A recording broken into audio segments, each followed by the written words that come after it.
রবিবার সন্ধ্যায় খোয়াই নৃপেন চক্রবর্তী এভিনিউ সংলগ্ন এলাকা থেকে সন্দেহজনক 3 বাংলাদেশি নাগরিককে আটক করল পুলিশ। ঘটনার বিবরণে খোয়াই সুভাষ পার্ক পুলিশ ফাঁড়ির ওসি রঞ্জিত সরকার জানিয়েছেন, আজ সন্ধ্যায় খোয়াই নৃপেন চক্রবর্তী এভিনিউ সংলগ্ন এলাকাতে 3 ব্যক্তি সন্দেহজনকভাবে ঘোরাফেরা করছিল।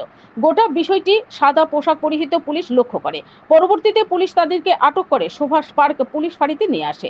তারা হলেন হৃদয় দাস, পিতা নিখিল দাস, বাড়ি বাংলাদেশের সরাইল হবিগঞ্জ জেলায়; নিষ্কন দাস, পিতা কমল দাস এবং নিকিতা দাস, স্বামী নিষ্কন দাস।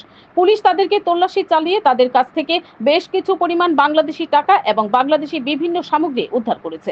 পুলিশ জানিয়েছেন, গোটা বিষয়টি তারা তদন্ত করছেন। Bureau report, BTV Tripura news. আমাদের কাছে প্রায় 6:30টার দিকে একটা খবর আসে যে খোয়াই যে বিচমনি যে মোটর স্ট্যান্ড আছে ওইখানে 3 জন লোক সাসপিসিয়াসলি ঘোরাফেরা করছে। সেই খবরের ভিত্তিতে আমরা এবং আমাদের যে ডিআর পুলিশ আছে ওরা মিলে আমরা যাই এবং ওই যে 3 জন সাসপিসিয়াসলি ঘোরাফেরা করছিল, যাদের নাম হৃদয় দাস, নিক্সন দাস এবং একজন মহিলা নিকিতা দাস। তো আমরা তাদেরকে ডিটেইন করি এবং জিজ্ঞাসাবাদ করি।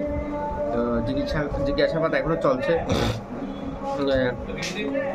হৃদয় দাসের কাছ থেকে আমরা প্রায় 4000 টাকার মতো বাংলাদেশি টাকা এবং বাংলাদেশের অন্যান্য সামগ্রী আমরা পাই এবং যে অন্য 2 জন আছে ওনারা বলছে ওনারা নাকি ইন্ডিয়ান।